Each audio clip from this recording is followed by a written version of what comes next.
我告诉你们，张雪的人生轨迹完美契合潜龙勿用，见龙在天，飞龙在天的进阶之道。易经乾卦讲初九潜龙勿用，九二见龙在天，利见大人，九五飞龙在天，利见大人。中国张雪机车在世界超级摩托车锦标赛 WSBK 葡萄牙站连夺2冠，第一场直接领先第2名近4秒冲线，硬生生撕碎了欧美日品牌37年的垄断政治。这事儿有多夸张？这么说吧，就好比中国男足在世界杯决赛7-0横扫巴西、阿根廷夺冠，就好比印度三哥用阵风战机打下来巴铁的10架歼十 C， 更好比咱们的大排量摩托车，昨天还被骂工业垃圾，只会仿造，跑不快，还爱散架。今天呢，直接在世界顶级赛场用纯国产技术把杜卡迪、本田、雅马哈摁在地上摩擦。更魔幻的是，这一切的缔造者张雪，从农村修车工、初中毕业生，到追着记者求采访的疯子，再到5天抖音涨粉161万，摩托车订单排到5月底，一句话放话，5年吃掉国际大牌50%份额的现实版飞驰人生主角。全网都在喊热血逆袭国货之光。但今天我要带你们扒透这件事的本质。张雪的成功从来不是偶然，而是中国制造业从跟跑到领跑的终极密码。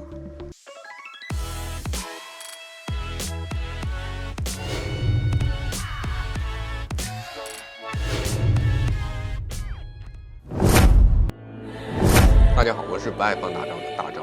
先问大家3个扎心的问题：为什么中国能造航母、高铁、歼20，却在摩托车这种小玩意儿上被欧美日卡脖子37年？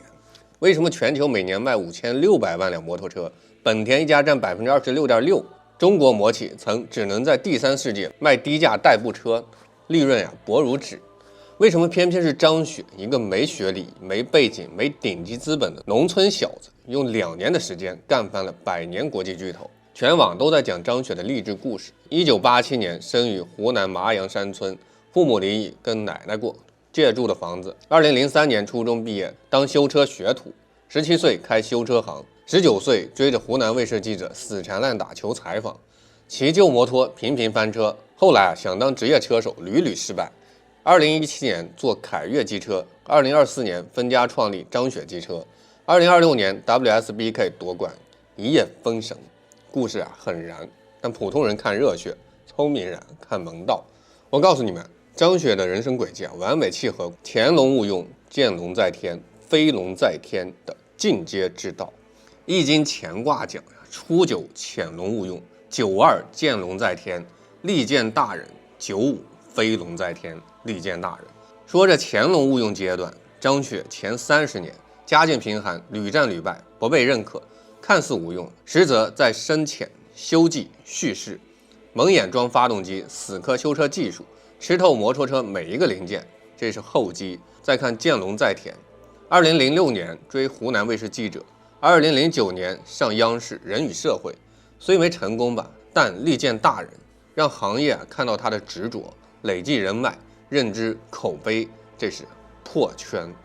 再看飞龙在天的阶段，2024年自立门户，死磕研发，2026年 WSBK 夺冠，时机一到，势不可挡，一飞冲天，这是勃发。大家记住中国所有的顶级逆袭者都逃不开易经的潜龙法则，没有台下10年功的潜，就没有台上1分钟的飞。张雪不是突然火的，他是潜了23年才等到这一天的。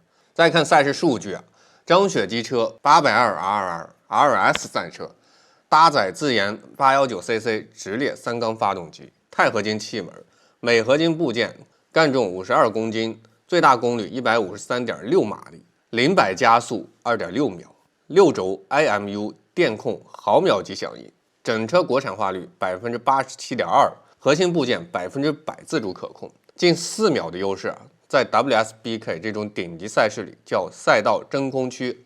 嘛意思对手连尾气都闻不到，遥遥甩在身后。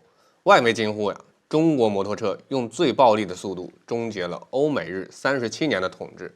这不是运气是技术碾压。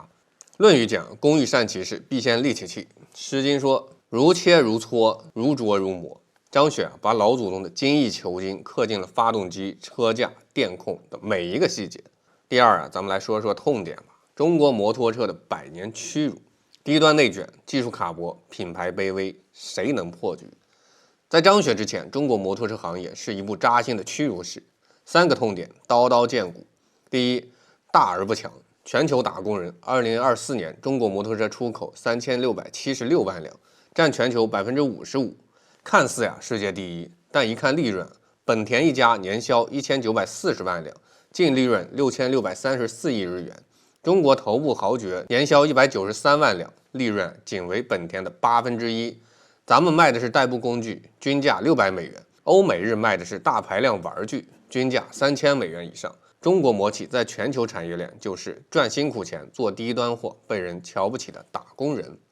痛点2，技术锁死，核心部件卡脖子。大排量摩托车的3大核心：发动机、电车、车架。过去37年完全被杜卡迪、本田、雅马哈垄断。中国厂商要么逆向研发仿造外观，发动机一高转就炸，电控一激烈就失灵；要么买外资淘汰技术，贴牌生产，利润大头都被老外拿走。行业公认中国造不出顶级3缸发动机，更别想上 WSBK 领奖台。痛点3品牌卑微，国人崇洋媚外。国内摩友圈长期有个鄙视链，进口大牌大于合资，大于国产。买杜卡迪、本田叫玩机车，买国产叫买代步穷玩。哪怕国产参数再好，也被骂工业垃圾，修不好，跑长途抛锚。很多国人宁可花12万买进口400cc，也不花4万买国产800cc。不是国产不行是偏见太深了，这信心碎了。这3大痛点本质是什么？有之以为利，无之以为用。中国摩托有规模之力，却无技术、品牌、文化之妙用；有制造之行，却无匠心、专注、长期主义之神。用孙子兵法说，知己知彼，百战不殆。过去中国摩企只知低价内卷，不知核心技术才是制胜之本，只知模仿跟风，不知差异化突围才是生存之道。整个行业陷入死循环，低端内卷，利润低，没钱研发，技术更差，更内卷。所有人都在等一个破局者，一个敢于死磕核心技术，敢挑战国际巨头，敢用实力打碎偏见的疯子。这个人就是张雪。全网都在说张雪运气好，够执着，但我要告诉你们，张雪用5个计策，步步为营，完美破解中国摩托车3大痛点，实现技术、品牌、商业的3级跳。张雪的第一计是减法专注，完全契合道德经，少则得，多则惑。5色令人盲目，5音令人耳聋的智慧。别人做全品类，小排量、踏板、电摩、外卖车，什么挣钱做什么，贪多求全。张雪只做一件事儿，大排量仿赛。顶级赛事核心发动机，从创业第1天就聚焦800cc 级3缸机，把所有资金、精力、人才全砸在研发上。2025年，张雪机车营收7亿，研发投入6958万。占比9.33%，是传统制造业3%至5%的2倍多。他顶着年亏2278万的压力，承诺供应商试错成本全由自己全担，30天完成上百次调教，死磕发动机精度、材料热管理。道德经讲，以虚极，尽守笃，万物并作，无以观复。张雪守住造世界顶级摩托的初心，排除一切干扰，极致专注，极致深耕。最终尽忠深至，手中破局。结果自研820RR 发动机，参数碾压同级进口车，6轴 IMU 电控，响应比国际主流快0.3秒，钛铝合气门，耐850度高温，用纯国产技术打破37年垄断。张雪的第2计就是差异化竞争。中国摩托的实是什么？低端市场价格战走量。欧美日的实是什么？品牌壁垒、技术沉淀、民用市场垄断。张雪不跟他们抢，直接打赛事高地战。WSBK 是什么？摩托车界世界杯。参赛车必须基于量产车改装，是最硬核的量产车试金石。过去中国摩企不敢碰，怕输、怕丢人、怕技术不行被嘲笑。张雪偏要碰，要证明国产行，就去世界最高赛场，赢最狠的对手。他选的突破口 SSP 中量级组别。欧美日虽强，但并非无懈可击。中国有供应链优势，研发迭代快，敢玩命试错。昔之善战者，先为不可胜，以待敌之可胜也。张雪先把技术做到不可胜，再等对手漏洞，一战定乾坤。葡萄牙站夺冠不是赢比赛，是赢话语权。而对行业的影响，中国摩托车能造顶级车，技术不输欧美日。对消费者呢，国产值的信任，大排量不必再买进口。对全球，中国制造从低端到高端，从模仿到引领。张雪的第3计就是真诚共赢，用《论语》仁者爱人，言必信，信必果的智慧收服全网。他的故事没有包装，没有人设，全是真实。农村出身，初中毕业，修车工，屡战屡败，追记者求采访，蒙眼装发动机，创业失败，分家再出发。夺冠后哭着说，他等了20年，放话5年吃掉杜卡迪、本田50%的份额，不藏野心，不玩虚的，硬干。那么全网为什么破防？因为他活成了每个普通人想活却不敢活的样子。出身底层，受尽冷眼，屡败屡战，不低头，不认命，用热爱对抗命运，用坚持兑现梦想。结果5天抖音涨粉161万，账号粉丝95%是男性，都是31到40岁为主。这群人在张雪身上看到了热血的自己。线下门店爆单 ZX522 排队到5月底。再看张雪的第4计，借势造势，用鬼谷子他的百合3招借网友之势，借媒体之势，借国货之势，踩在国货崛起的时代风口。华为、比亚迪、宁德时代已经打碎中国造不行的偏见，张雪机车趁势而上，成为中国制造高端化的新标杆。鬼谷子审得其情，乃立3仪，以动静虚实之理，验之于来世。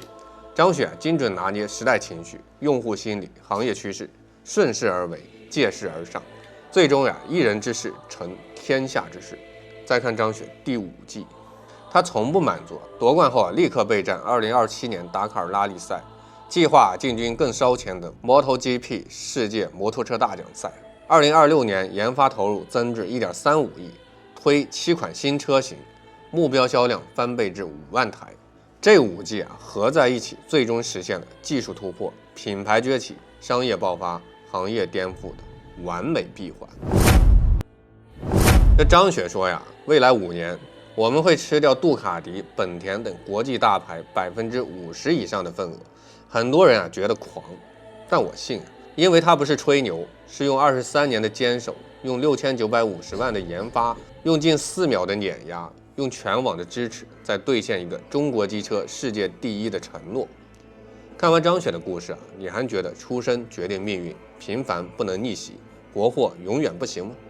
张雪用一生证明了出身不能选，但路可以选。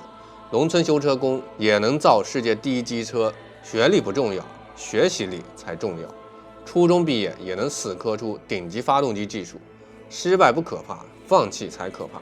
20年屡败屡战，终有一飞冲天之日。命如薄纸风一吹，人似浮萍水里归。偏有少年心不服，敢将天地重来推。不是天生王者骨，偏要应声造神杯。你说出身定成败，他用铁血改轮回。我是不爱放大招的大招，下期再见。